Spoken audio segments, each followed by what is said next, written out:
Welcome to this explainer. Today, we're unpacking the intense, high-stakes framework that the Department of Defense actually relies on to pivot during global emergencies. And we're presenting this in a pretty stark, authoritative style because, well, the subject matter completely demands it.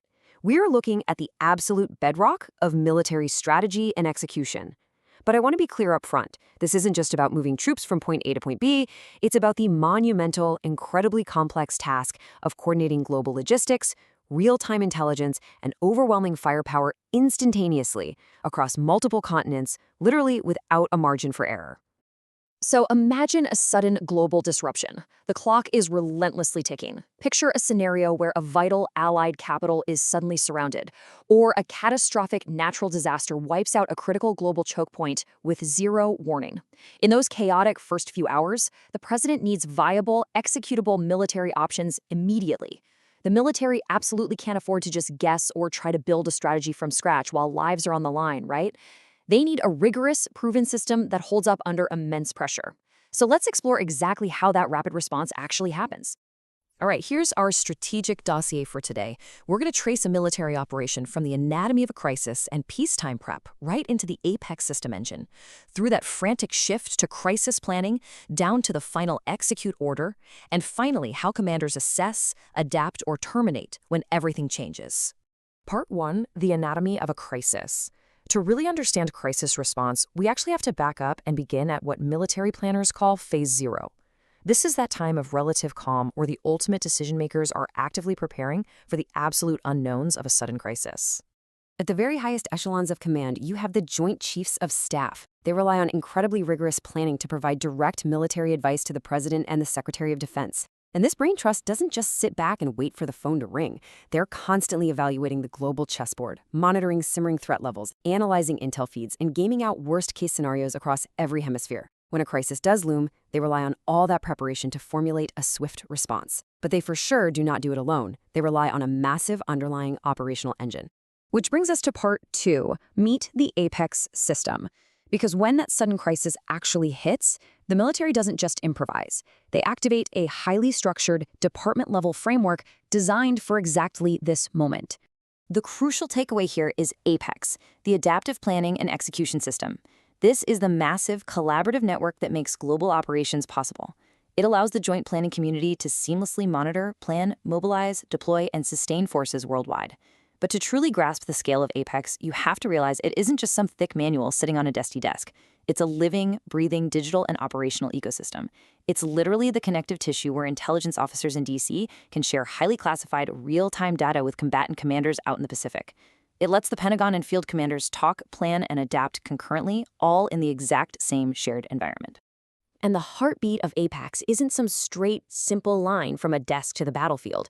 It's a continuous, really complex assessment loop. Initial strategic guidance quickly leads into mission analysis, which then loops through a series of in-progress reviews, or IPRs. Imagine an IPR in a real-world crisis. You've got 4-star generals, intelligence directors, logistics officers all in the same room or on secure feeds, debating the raw realities of the operation. You might have a logistics officer fiercely arguing that supply lines simply can't match the speed a combat commander is demanding. It is a high-stress, iterative dialogue spanning from concept development all the way to final plan approval, making sure everyone, from the generals on the ground to the president in the Situation Room, shares the exact same operational picture.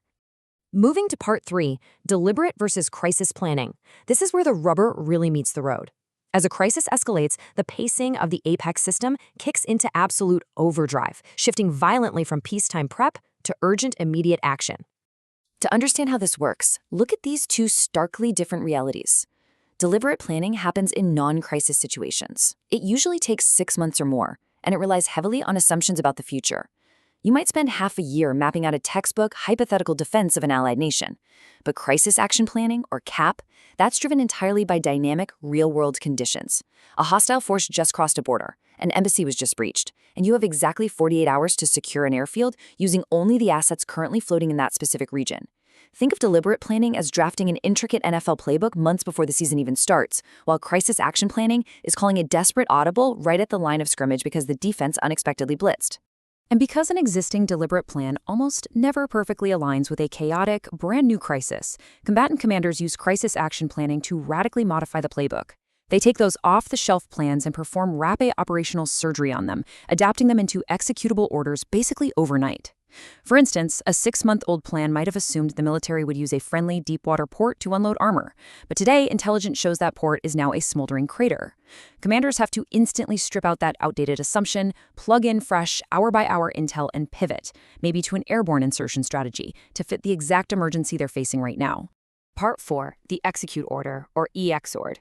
Once that crisis plan is rapidly assembled, we hit the critical climax of the entire planning process, the definitive transition from the theory of planning to the physical reality of execution.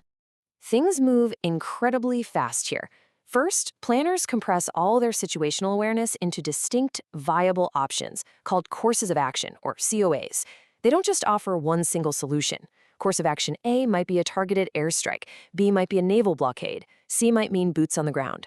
Second, they brief these specific options to the Secretary of Defense and the President. And third, the moment the President selects a course of action, the ultimate directive is triggered. And that is the EXORD. It's the definitive record communication that authorizes the United States military to act. Honestly, the gravity of this document cannot be overstated. Once the chairman of the Joint Chiefs issues this on behalf of the SecDef, the massive global machinery of war is officially in motion. It's the point of no return. What's actually fascinating in the joint doctrine is that in a fast-moving, time-constrained crisis, the EXORD might literally be the very first formal order a field commander receives. It is the definitive green light. And to prevent absolute chaos across potentially hundreds of thousands of troops, ships, and aircraft, the EXORD removes all ambiguity by strictly defining the timeline. It dictates that C-Day and L-hour might be the exact minute heavily loaded cargo planes start taking off from Germany, meticulously calculated so they arrive halfway across the world, hitting a hostile drop zone precisely on D-Day and H-hour, when the whole operation officially goes live. Every single asset is synchronized down to the minute. It is the intricate choreography of warfare. Which leads us to Part 5, assess, adapt, or terminate. Because as military doctrine fiercely dictates, the planning doesn't just stop once the shooting starts. There's an old military adage you've probably heard. No plan survives first contact with the enemy. The intense fog of war pretty much guarantees that initial assumptions will become obsolete almost immediately. Because of this, execution is constantly followed by debriefing and assessment. You plan, you execute, you debrief, and you aggressively assess. This continuous improvement cycle is absolutely vital for survival. It keeps the military functioning as a highly adaptable learning organization, tweaking its approach constantly based on the brutal reality of what's happening on the ground. So, commanders continuously evaluate their progress using what's known as the RATE methodology: refine, adapt, terminate, execute. This brings all those abstract frameworks into harsh reality. If enemy resistance is heavier than intel predicted, they refine the plan on the fly. If a high-value target moves across a border, they adapt to a radically new tactical approach. If the hostages are successfully rescued, they terminate the operation and head home. Or if the primary route is compromised, they immediately execute a pre-planned backup branch. The operational environment out there is never, ever static. So, as we wrap up this explainer on the sheer scale and weight of the APEX system, it leaves us with a pretty powerful takeaway. We've seen how the highest levels of the military meticulously plan for months, only to ruthlessly strip away rigid assumptions and pivot in a matter of hours when a real-world crisis hits.